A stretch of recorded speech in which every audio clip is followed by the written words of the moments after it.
Hoy muy temprano, 8 y tanto de la mañana, nos enteramos rápidamente de que el presidente de Ecuador, Guillermo Lasso, sabíamos que estaba envuelto en una grave crisis política a su gobierno, una acusación ya concreta de juicio político que podría llevarlo a su destitución, con alta probabilidad de que ello ocurriera por los votos, incluso con los votos que ya se había presentado este juicio político, y faltaban muy pocos votos más, lo cual era probable que se consiguieran. Bueno, en una jugada dentro del marco democrática hecha por el presidente Lasso, aplica, es como en el ajedrez, mover la reina, así que es para tratar de salvar una situación difícil y puede mover ficha, y bueno, y mueve esta ficha y hace lo que se llama la muerte cruzada. Muerte cruzada es que, bueno, yo me imagino que vendrá de ahí. Me van a matar, entre comillas, yo puedo a mi verdugo antes matarlo yo. Es decir, antes de que la Asamblea o el Congreso me destituya a mí, yo lo disuelvo a ellos. Pero eso no es gratis, según la normativa vigente en Ecuador. No es gratis porque, claro, yo, presidente, disuelvo al Congreso, el Parlamento, pero me quedan 6 meses para gobernar por decreto, sin Parlamento, vía decreto, pero después de esos 6 meses tiene que haber elecciones completamente nuevas. Ese es más o menos el marco en el cual se está moviendo el Ecuador hoy día. Vamos a tomar contacto a Ecuador con Hugo Navarrete, que es director de investigación de la Universidad Católica de ese país. Desde Quito, Ecuador. Hugo, buenas noches, gracias por recibirnos. Buenas noches, ¿cómo están? Muchísimas gracias por la entrevista. Nada, ustedes por estar atento a lo que pasa aquí en el Ecuador, que sí es una situación bastante particular, como ya la describió usted. Yo la describí muy someramente, muy un bosquejo, muy a trazo grueso, pero yo quiero partir preguntándole, Hugo, porque los términos pueden movernos a equívocos. ¿Qué significa exactamente lo que se le está acusando al presidente como el titular jurídico de la acusación? Pero ¿de qué hecho puntual? Porque es distinto que digan, mire, hubo una empresa pública que malversó fondos, o el presidente de un país lo pillaron sacando bolsos con plata, digamos, que ha pasado por aquí cerca. Entonces, ¿qué es la acusación puntual? ¿Qué es puntualmente lo que se le acusa a Guillermo Lasso? Pasó por aquí también llevándose las bolsas con plata hace años atrás, bastantes años atrás, dando... Ya, el Ecuador también tiene una historia bien tumultuosa en ese sentido, ¿no? Recuerda que en la época de los 90 tuvimos no sé cuántos presidentes, 7 presidentes en 10 años. Entonces fue Abdalá Bucaram, me acuerdo de los presidentes bien particulares. Pero ¿de qué se le acusa a Lasso? Entonces, en este caso lo que se le está acusando, llamemos así, es de haber permitido un peculado. Se le acusa de que él conocía los detalles, conocía que habían algunas actividades anormales de algunas empresas vinculadas con el tema petrolero, y que él finalmente permitió que eso suceda, además de que tenía algunos parientes familiares vinculados al gobierno, y esa era en general la plataforma. O sea, no se le acusa a él personalmente de que se enriquezca. Hugo, déjeme contrapreguntarle. Se le acusa, todavía no se prueba, se le acusa de que él conocía de que hubo algunos manejos irregulares que se tendrán que investigar en algunas empresas públicas y que él no habría hecho nada. ¿Él se habría beneficiado de mirar para otro lado? De eso tampoco hay ninguna prueba, y en mi opinión personal en ese sentido, y en general escuchando todas las intervenciones de los asambleístas, no están ni siquiera insinuando ese tipo de beneficio. Básicamente lo que están diciendo es: ha permitido que otros se beneficien, haciéndose el de la vista gorda, o que si sabía que había algunos procesos irregulares, simplemente no hizo nada. Pero ¿con qué motivación? Si yo hago la vista gorda, nos hacemos los suecos, como decimos en Chile, me hago el sueco para que otro robe, es porque yo quiero que él se beneficie, porque algún beneficio voy a tener yo. De lo contrario, sobre todo siendo un presidente, voy a poner la alarma y voy a hacer cumplir la ley. Entonces, ¿por qué alguien podría tener la motivación de hacerse el leso? Eso es un punto interesante. Yo creo que, y eso ha pasado varias veces aquí en el país, en que los gobernantes no quieren aceptar que dentro de su círculo cercano hay gente corrupta.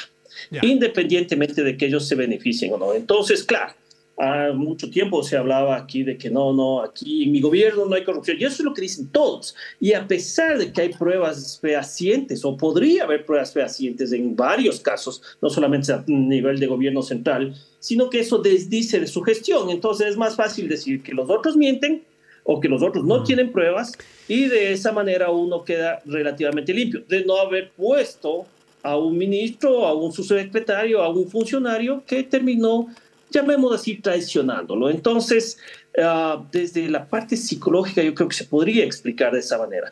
Pero no cabe duda de que finalmente algunos de estos implicados han salido del país, han tenido, no se ha demostrado nada todavía, por eso todos son presuntos, llamémoslo así, infractores. No hay ninguna demostración, y el juicio como tal efectivamente es un juicio político. Un juicio en el que se le cuestiona su actuar político de no haber tomado decisiones. Pero ahí es donde, desde mi perspectiva, la Asamblea se queda corta, ¿no? Todas las acusaciones de la Asamblea se quedan cortas porque la mayoría son enunciados de acusación y no hay pruebas. Por eso es que no se llevan a un juicio ya de carácter penal, ¿no es cierto?, sino se queda en el juicio político. Ya había entendido, se queda corta, quizás aquí lo entendemos al revés, se queda corta es que tendría mucho más que acusar y acusa solo un juicio político. Usted dice, yo lo entendí al revés, entonces usted dice, no están las pruebas para ir a un juicio penal, solamente se hace un juicio político. Entonces yo tengo que preguntarle, Hugo Navarrete, si es que usted siente que hay alguna motivación meramente política para desde la oposición, porque hay discrepancias ideológicas y es la fórmula que encuentran para destituir al presidente. Ha pasado en otros países, en el caso de Dilma Rousseff en Brasil.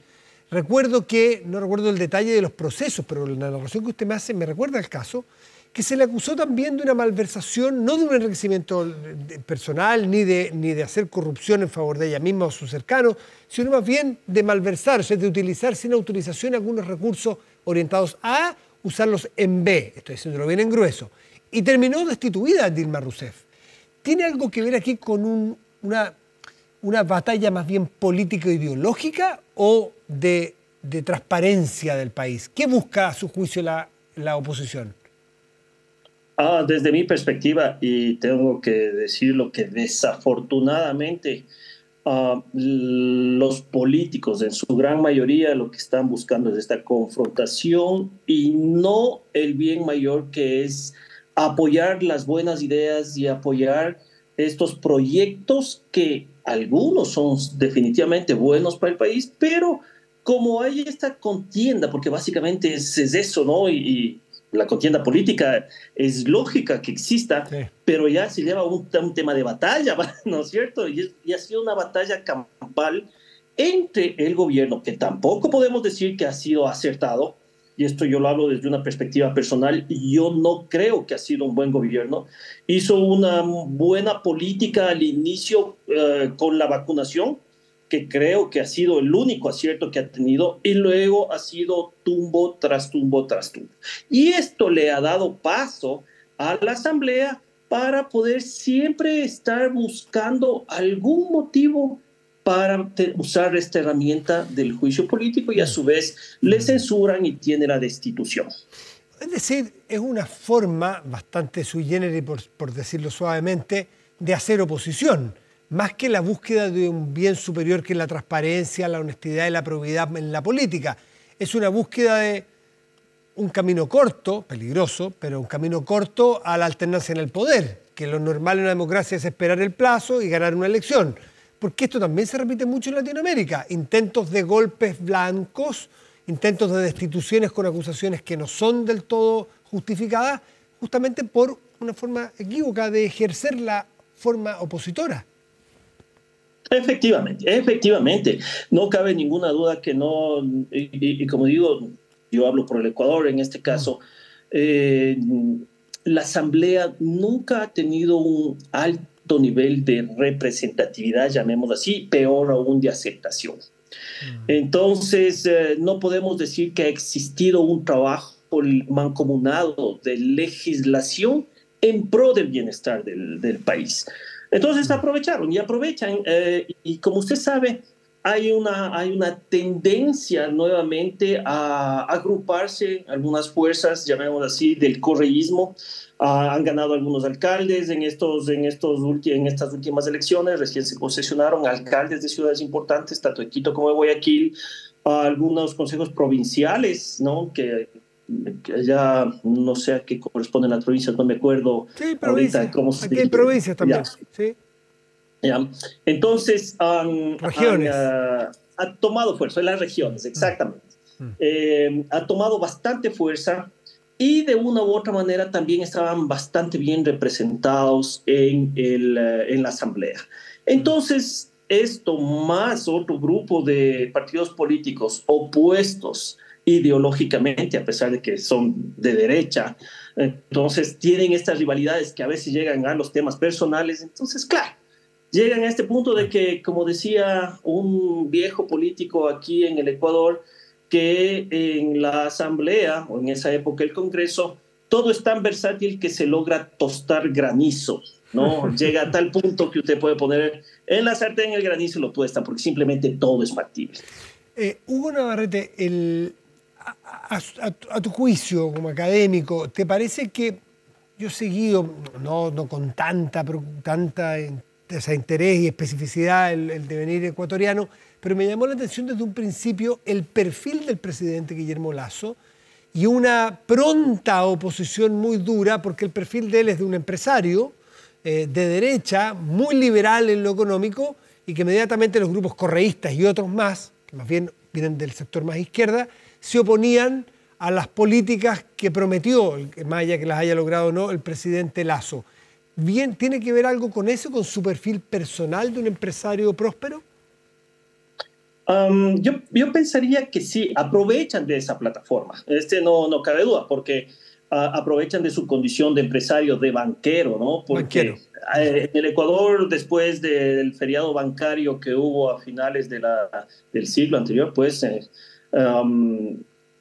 los banqueros quedaron bastante, llamémoslo así, estigmatizados. Entonces es un banquero más. Esta es una de las plataformas. Y lo que más ha dado pauta, como digo, y en este sentido nos sentimos como país que el Ejecutivo tampoco ha logrado controlar algunos aspectos. Desde la perspectiva económica, desarrollo de negocios, que quizás él ganó pensando, el Ecuador le elige quizás pensando en un mayor desarrollo económico, no ha sucedido definitivamente. La inestabilidad del país no apunta como para, no apoya como para apuntar a un mayor desarrollo económico, a inversión extranjera, especialmente. Incluso la inversión nacional se ve limitada, se ve muy cauta en ese sentido.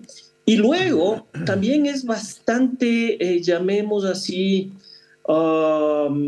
conservador en aspectos religiosos, lo cual también es una plataforma, llamemos así, que le puede ir en contra. Y finalmente, la delincuencia.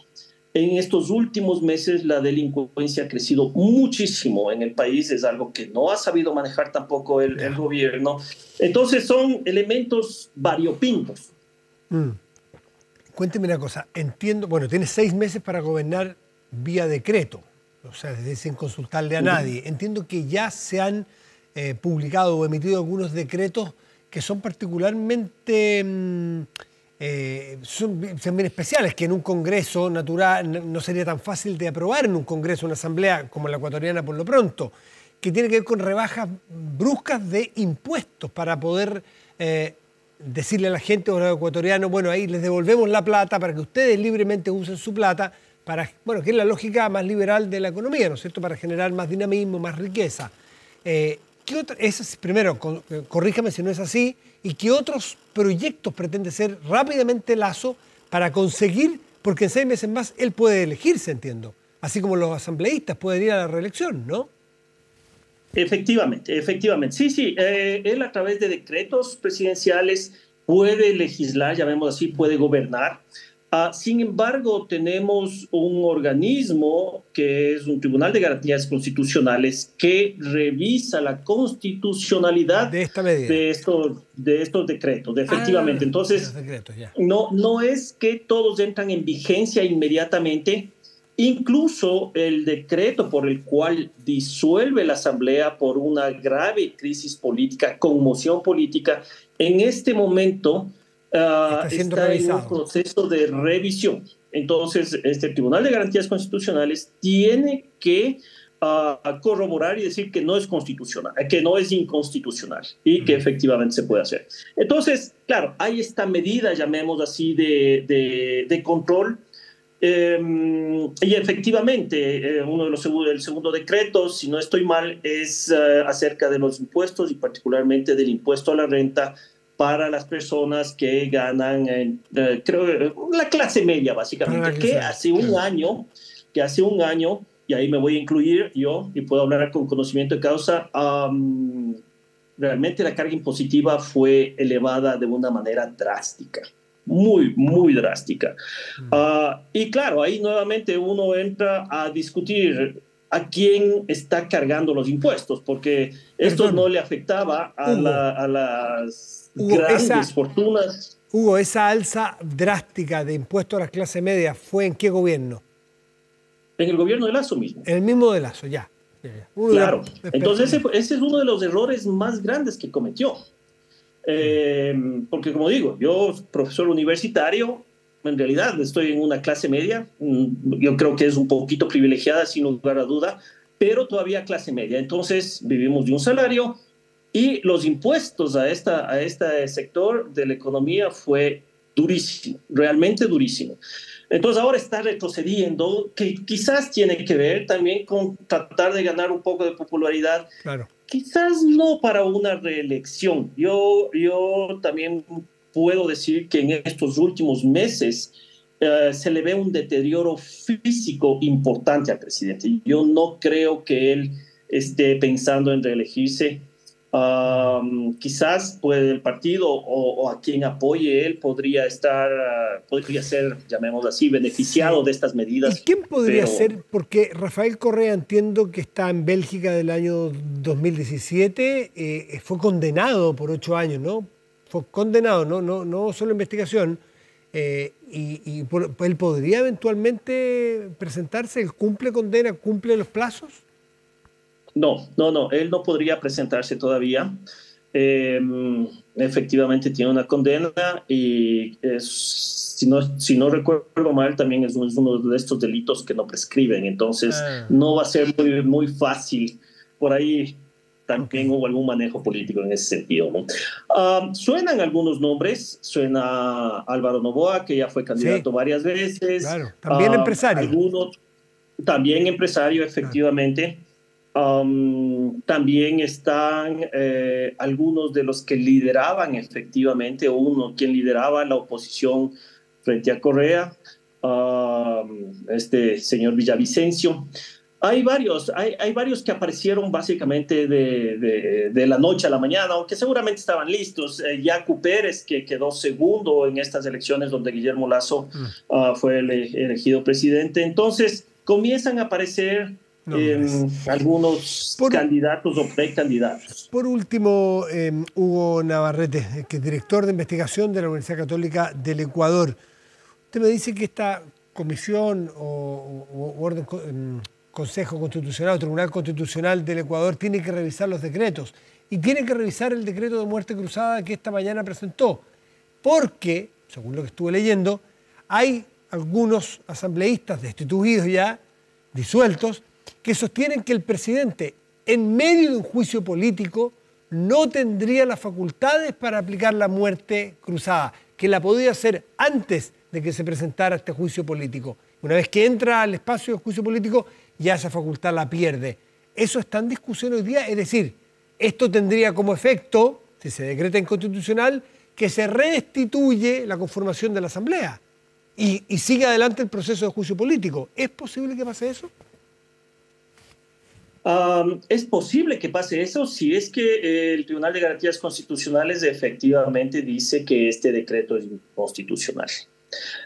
Y quizás no podría irse desde la perspectiva de que en medio del juicio político no se puede tomar esta decisión, porque eso no está especificado Ya. en la Constitución. Pero lo que sí puede interpretar, ¿no es cierto?, es la validez de los argumentos, en el sentido de que existe una verdadera crisis política, existe una oposición tan férrea en que no puede aplicar el plan de desarrollo nacional. Existen estas otras situaciones de conmoción nacional como para que justifique, porque si bien es cierto, han sido épocas bastante convulsionadas, más que todo de inseguridad y de esta incertidumbre política, pero es un poco lo que el país ha vivido durante una larga data, ¿no es cierto? Entonces, desde una perspectiva de conmoción política, quizás se puede argumentar que no.